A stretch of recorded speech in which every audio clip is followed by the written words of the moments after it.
Good morning, good afternoon, and good day. My name is David Oquendo. Welcome to my YouTube channel. Years ago, I started this channel just documenting my art process. And as the years progressed, people wanted to see more of me talking and explaining my art process and art making and art advice. So that's what I'm doing today. Today, I'm actually going to be talking about minimalism. Minimalism is pretty much this. And I'll put a definition up on the screen right now. Probably says something about, art in the 1950s, etc., etc. We're not talking about that today, even though this is an art channel, I guess you can call it that. I'm not a minimalist artist, but I am an artist that uses minimalism for efficacy, for efficiency, to make their art process easier, right? My first thing that I did was simply buying less stuff. I decided from buying things that I want to buying things that I need. Like I would want another pair of leather Chuck Taylors, but I don't need another pair of Chuck Taylors. The pair I have right now are completely just fine. So I only bought my needs and not my wants. Now, if I wanted something, and it was really important to me, but I didn't necessarily need it, I would just wait. I would just wait a month, maybe 2 months. And after that time, if I still actually needed it, then I will start budgeting at that point and seeing how much money I have and how much I need to save. So from the point that I need something to the point that from the point that I want something to the point where I actually bought it, would be maybe 3 to 4 months. But by that point, that sort of want, that desire to purchase that thing kind of went away. Another thing that I did was declutter. I decluttered, and that's a pretty common word these days. I'm pretty sure there's a lot of TV shows and other videos out there about decluttering. But what I did, there's a method of decluttering where for 30 days, day 1, you donate, sell, or throw away 1 item. Day 2, you donate, sell, or throw away 2 items. And day 3, 3 items. Day 4, 4 items for 30 days. And by the end of the 30 days, you should have donated, sold, or thrown away, I believe it's 465 objects. Yeah, 465 objects in 30 days span. That's a lot of objects. And believe it or not, I did that, but I was very impatient. I decided I don't want to wait 30 days to do that. I'm gonna do it in 1 day. So in 1 day, I actually decluttered. I donated 465 of my possessions. It ranged from sneakers to shirts, belts, pants, hats, books, a lot of my possessions.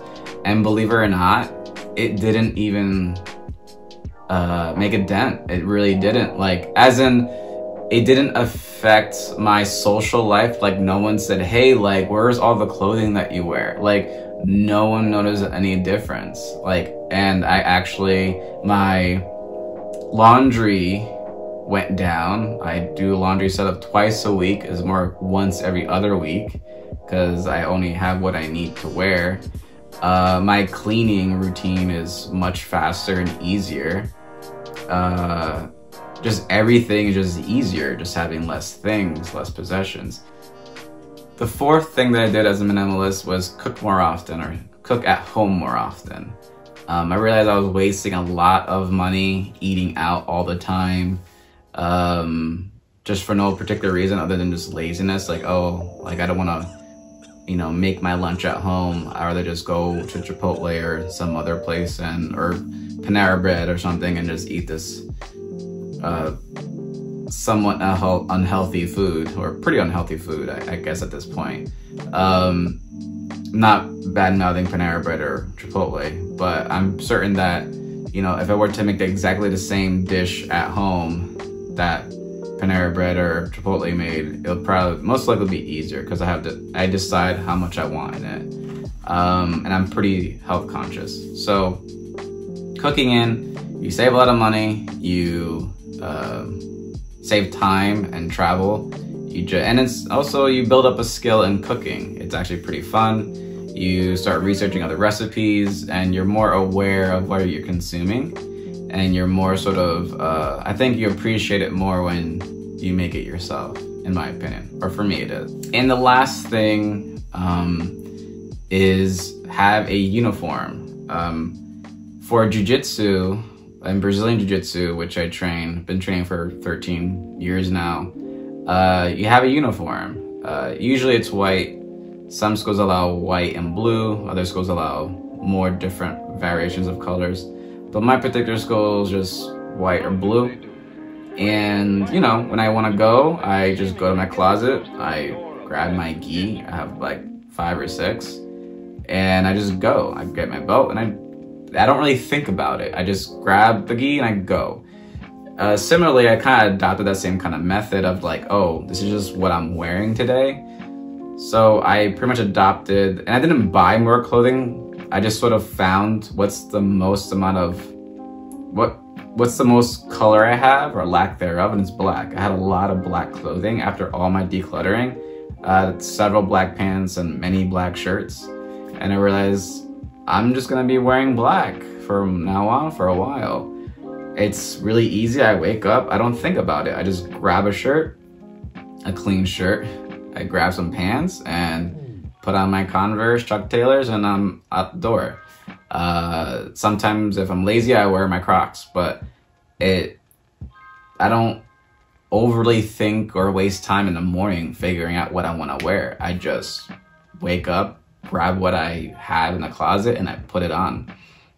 You don't have to have all black, but for me, it just makes everything easier because everything matches automatically when you wear black. But I'm pretty sure you're wondering, but how does this affect your art career? How does it affect your art making process?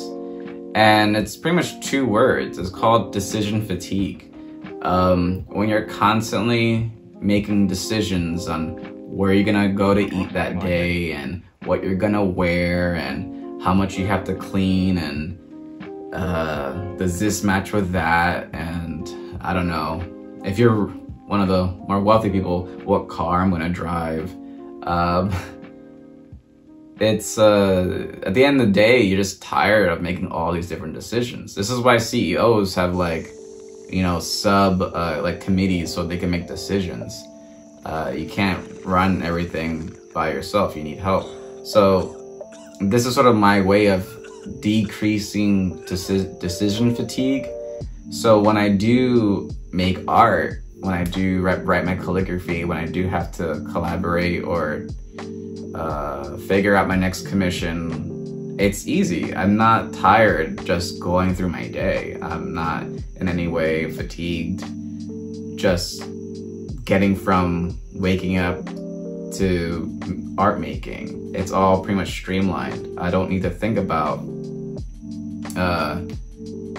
anything. It's just, you know, so by the time I get there, I'm fresh. I don't have any sort of mental clutter happening. I'm a very obviously small channel. I just want to share my art practice and my daily practice, and hopefully it helps you. And if you have any comments or questions, please comment down below. Also, if you want to follow me on Instagram or look at my website, see my artwork, or go to my Etsy store, I'm gonna put the links in the outro, and I hope to see you guys soon. And please keep in touch, and I'm gonna try my best to put out these videos way more often. So far it's like once a month, because this is not my means of income. I just do it for fun, but I'll try my best to post more videos more often. All right, so thank you, and have an awesome night or day or whatever you're doing today. Please, I hope it's awesome and great. So take care, and bye-bye.